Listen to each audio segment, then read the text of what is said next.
Hello, Packer fans. Happy Wednesday. Welcome into this all new episode of the Pack a Day podcast. I am your host, Andy Herman. You can follow me on Twitter at Andy Herman NFL. You can follow the podcast at Pack a Day Podcast. Thank you as always for being here. Before we get into our grades for this week, a couple quick updates. First, I want to remind you about Autograph. Super easy to sign up. It's free. Use code PACKADAY. You get in. It's your one-stop shop for all things Green Bay Packers. Everything you need to be an epic Green Bay Packers fan is right there on the app, including the Pack a Day podcast. Also, just put up a extra video kind of explaining the Packers' current linebacker situation and issues with only having 3 healthy linebackers. So make sure to check that out over there. And I'll be chatting over at halftime on the Autograph app. So as soon as Packers-Dolphins hits halftime, head out to Autograph. I'll be there chatting. You can ask questions. We'll kind of go back and forth, and we'll be there to answer anything that you guys want at halftime of the game live right on Autograph. So make sure to check that out. Also, when you are injured, all right, do not count on a Hail Mary to get your life back on track. You can trust the legal team at Habish, & Rotier. They have decades of experience helping clients receive the compensation that they deserve. With Habish doing the legal heavy lifting, you can focus on healing. And when it comes to well-established and respectable injury attorneys, you're going to want to use Habish. And it's so insanely easy. When you call Habish, you'll talk to a lawyer directly. It's easier. Their number is 800-242-2874 or 800-2HABISH. And of course, you can also visit their website at habish.com. Habish, & Rotier, national reputation, hometown service. Do me a favor, please make sure to check them out. All right, let's get to our top grades, bottom grades, all the grades, everything that you need to know coming out of Packers 49ers. Some really good performances, some not so great ones, so we'll get through all of it today. Let's start with the top 3 graded players on offense. It will surprise you, not at all, to learn that Josh Jacobs was my highest graded player coming out of this game for Green Bay with a pretty impressive plus 1.60 grade. Now, when you lead the league in missed tackles forced so far this season with 15, you're going to grade pretty darn well. There were very, very few negatives on the ledger for Josh Jacobs in this game, and consistent and constant positives, just one after the other after the other. There were some runs, there were few, but there were some runs that were just blocked up well, and he kind of got what was there. In almost every other instance, there were situations where he could have been tackled 2-3 yards behind the line of scrimmage, and he made it into a neutral or positive gain. There were times where, even the first play of the game, right? That is a massive hole. That is a hole worthy of any NFL running back that is going to make that probably, 10, 12 yards on that. But then what does he do? He whips out an epic spin move at the top of it to make a guy completely miss and get extra yardage out of it. The play before halftime where he gets out of bounds and breaks multiple tackles and finds a way to get out of bounds, saving a timeout in the process. That was an epic play. Just play after play from Josh Jacobs where he consistently showed his quality as a runner, his toughness, his physicality, his violence. And as I mentioned on a couple, I think, of the episodes this week, to me, Josh Jacobs was the tone setter in this game. He was a player that delivered some of those early body blows to the San Francisco 49ers and just kind of reminded them, hey, I'm going to be here all day. You're going to have to deal with this all day long. And it set the tone, I think, for the rest of the offense. I think it set the tone for the defense. There was just a little bit of extra swagger. And we are starting to see Josh Jacobs now just say, hey, feed me. Just feed me the ball and I'll take you to the promised land. I'll get you guys a win when you need it. I thought the Jaguars game earlier this year when Jordan Love went down, there were a couple plays in that game where you're just like, yeah, he just put the team on his back and said, we're not losing this game to Jacksonville. And I thought in this one, while it didn't need to be that level, right? It wasn't like this game probably could have been, Christopher Brooks carrying in the entire time and they probably still would have won, right? But it made it a sure heck of a lot easier with Josh Jacobs doing the heavy lifting. And I thought, again, he kind of just said, give me the rock 26 times and I'll carry you to victory. And he did, not only with the 26 carries and all the yardage he was able to rack up, but with 3 touchdowns as well, including some tough-nosed, goal line runs that he was able to force his way in to get those touchdowns, not always blocked up perfectly. And that was kind of the story of the day. There was some good run blocking in this game. I love the run concepts. I thought Matt LaFleur did a great job in mixing things up and getting Josh Jacobs favorable looks. But Josh Jacobs paid it off and got more yardage than I think almost any other back would have gotten out of the out of this game. First 49er 100-yard rusher allowed in 55 games. That's the type of day for Josh Jacobs. So, like I said, it's not going to be surprising that Josh Jacobs is the highest graded player in this game, but the tape checked out. It's weird. Sometimes you do get those performances where somebody at first glance looked like they had this epic day, and then you go back and grade, you're like, oh, it's actually not, it was fine, but not what you would expect. This one was exactly as expected. And then the next two, Elgton Jenkins at plus 0.9 and Zach Tom at plus 0.85. I loved both of these players in this game. I thought from a pass protection standpoint, both of them were near flawless.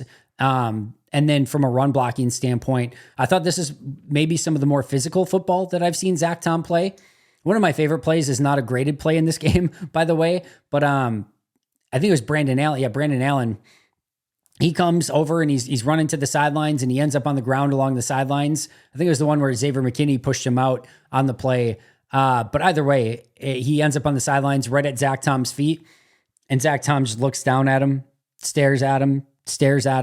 No effort whatsoever to help him up or anything like that. Just stares at him the entire time. It's just fantastic. Just total epic, badass behavior, for lack of a better term. Just really, really fun from Zach Tom. And he carried that over into the game. Like I said, this Packers team had a swagger and intentionality about them. They were focused and dialed in and locked in. They wanted to beat San Francisco. And I thought, like I said, this was probably some of the more physical play that I've seen from Zach Tom. And Elgton Jenkins, I know we got the holding penalty on the one where he kind of rips the guy down and throws him to the ground.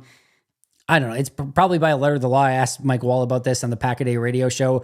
Had him on the radio show. Didn't have the opportunity to get him on the podcast this week, unfortunately. But had the opportunity to talk to him on the radio show. And I asked him if that's a hold. And he said, yeah, that's probably a hold. And I'm like, Mike, of all people, an offensive guard, I would have expected you to have my back and Elgton Jenkins' back on this one. So probably a hold on that one, but still, I loved him just ripping him to the ground and throwing him to the ground and chucking him down. That was the type of day that it was. And Jenkins and Zach Tom were both near flawless in this game when it came to both pass protection and run blocking. Those two were the stars along the offensive line. No surprise there whatsoever. Our bottom three on offense, Christian Watson was the lowest graded player, negative 0.9. A large part of that due to, of course, the drop right before halftime. Yeah, that's a tough one. That's a very, very tough one. That's about as good of a throw as you're going to get from a quarterback in the NFL. Drops it right in there. It's going to be an easy catch, an easy touchdown. And you look at that one, right? And I would love to say that Christian Watson did something epic to get open on the play. Now, I still give him credit because he's just a fast dude, right? He still got open, but he just ran straight. There was no hesitation move. There was no selling of a route. He just ran, and the corner, I don't know if the corner was expecting safety help over the top or just misunderstood the assignment or didn't realize how fast Christian Watson was. I'm not sure which of the three that it was. Christian just rolls right past him. With ease. There's 2 yards, maybe more, of separation between him and the corner. He's got that end zone just right there for him. All he's got to do is catch the ball. Jordan Love could not have handed it off to him any better, and just clanks off of his hands and helmet and everything else, right? It's an ugly play. It's an ugly, ugly play right before halftime with really your opportunity to stab the dagger in right there. You're going to go up 24-7. You are going to have all the momentum in your favor. You're basically giving San Francisco no shot in this game. They're going to get the ball in the second half. So instead of it being 24-7 with San Francisco getting the ball and completely probably disjointed at that point, right? And just dispirited. Now, instead it's 17-7. It's a 10-point game. San Francisco gets the ball first with the opportunity to cut that to a one-score game. Not to mention, the 49ers were the ones that scored the most recent points because it was 17-0 Green Bay. So this had the ability to swing the game in a significant way.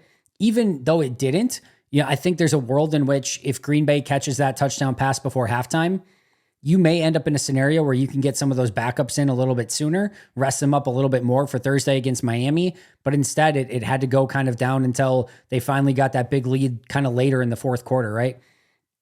Thankfully, this one did not cost Green Bay in any significant way. They still ran away by a 28-point margin against the 49ers.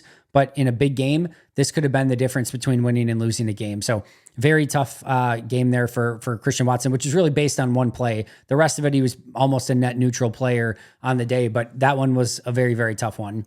Sean Ryan, negative 0.5. He continues his ridiculous Jekyll and Hyde season. I would say, if I had to guess, I didn't look at this directly, but I would say out of the 12 weeks, probably 8 of them, he's either in the top 3 or the bottom 3.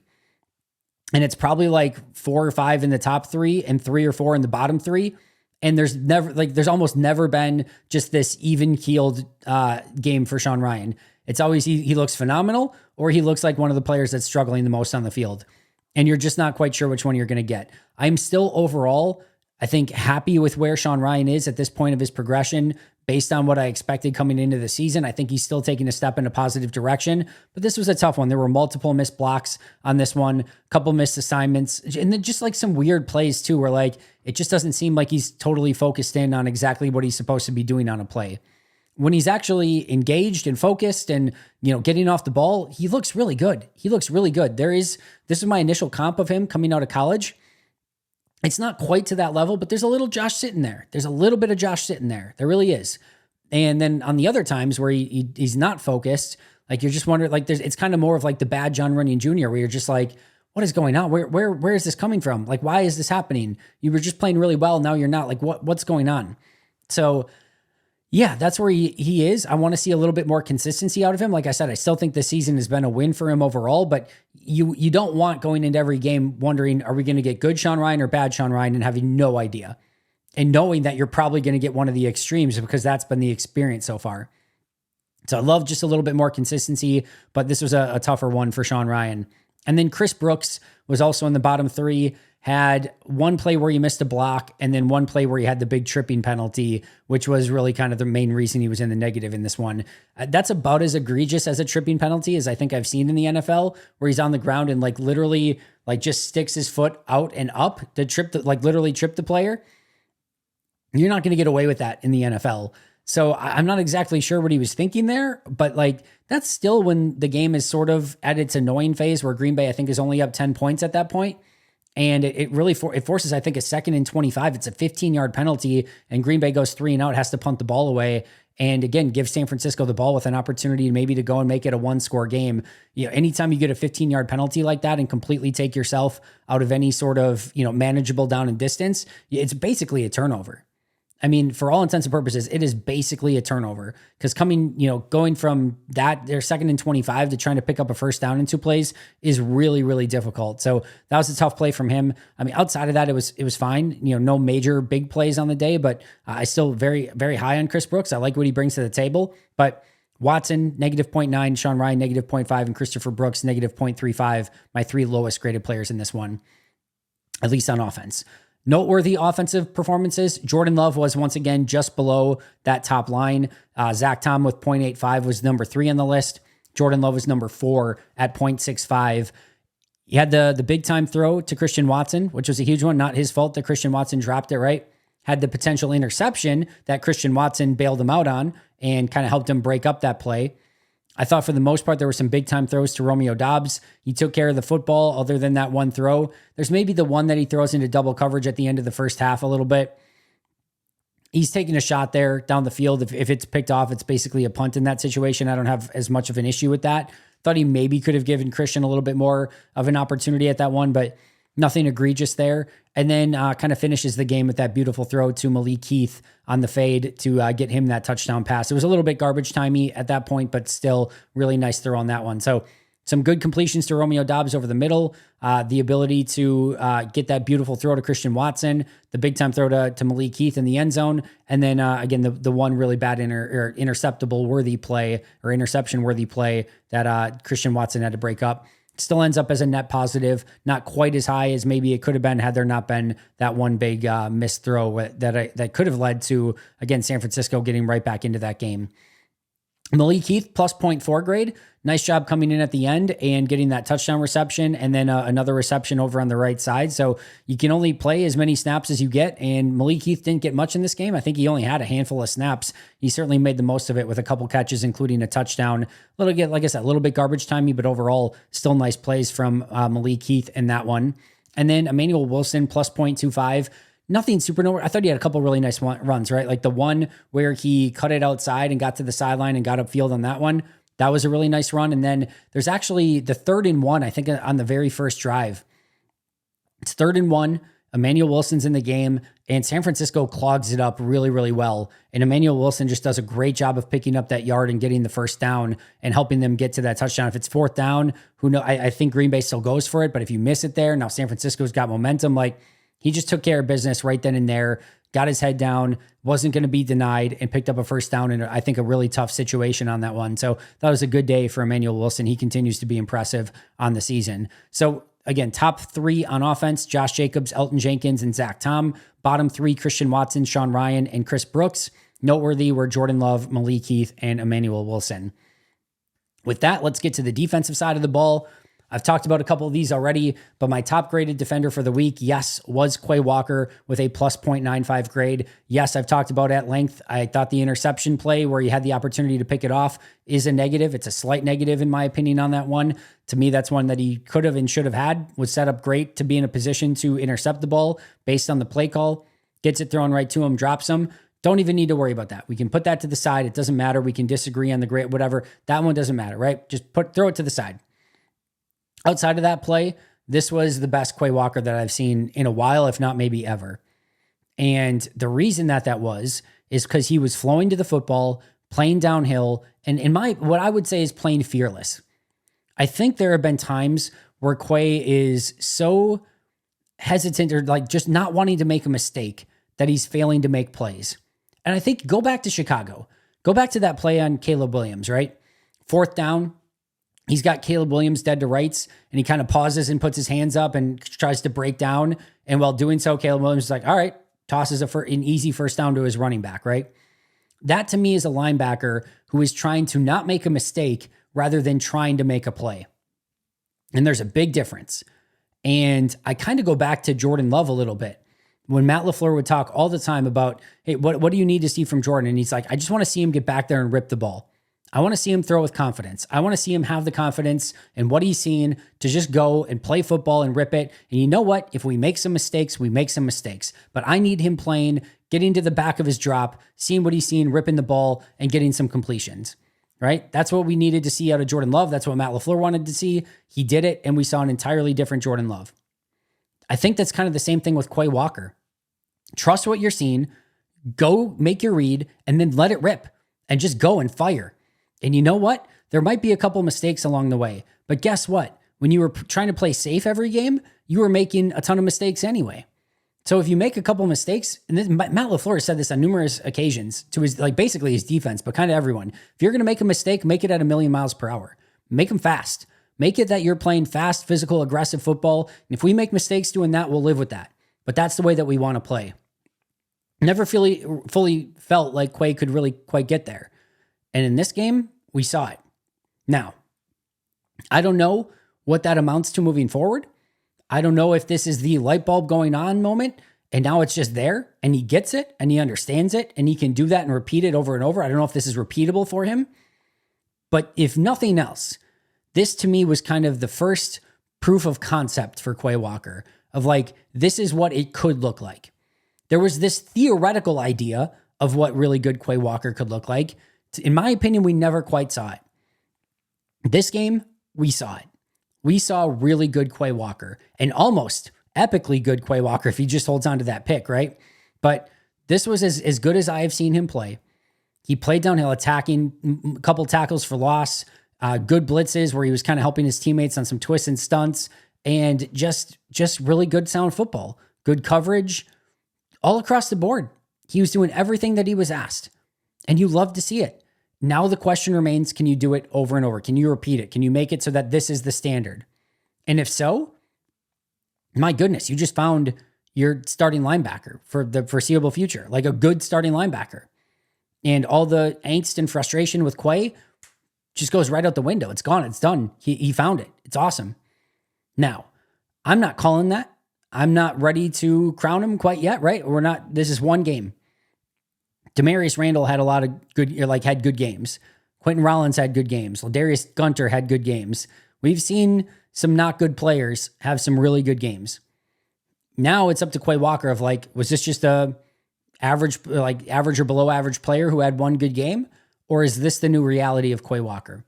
Small sample size, right? One game. But this was encouraging in the fact that, again, it showed proof of concept of what he can be in this league. And I just hope he can continue it because that would be freaking amazing. This was a really fun game from Quay Walker.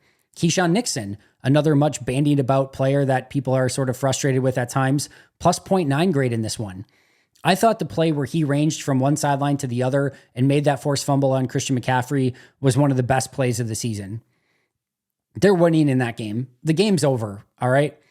He doesn't need to make any play on Christian McCaffrey there. They're going to get him down, and they're going to win that game no matter what, right? Like, it's done. It's over. For him to come from the other sideline and to range all the way over to the opposite sideline and just even get in on that play is a cool play in and of itself. But then even if you had said he came over and he punched the ball out, that's a really great play. To range over, see Christian McCaffrey like going to the ground and he's like horizontal at the time and get his arm in there and still punch it out. That's epic. That is a big freaking time play. And one of the, like I said, the most impressive plays of the season for me so far. So that was awesome. And I thought he was really good in coverage all day long. I thought he was good coming up in his run fits. No notes, like no real negatives in this one for Keyshawn Nixon. This is about as clean and as impressive of a game that Keyshawn Nixon has had in his career. And hopefully that is a harbinger of things to come for him as well. And then it will not surprise you to see Xavier McKinney on this list with a plus 0.85 grade.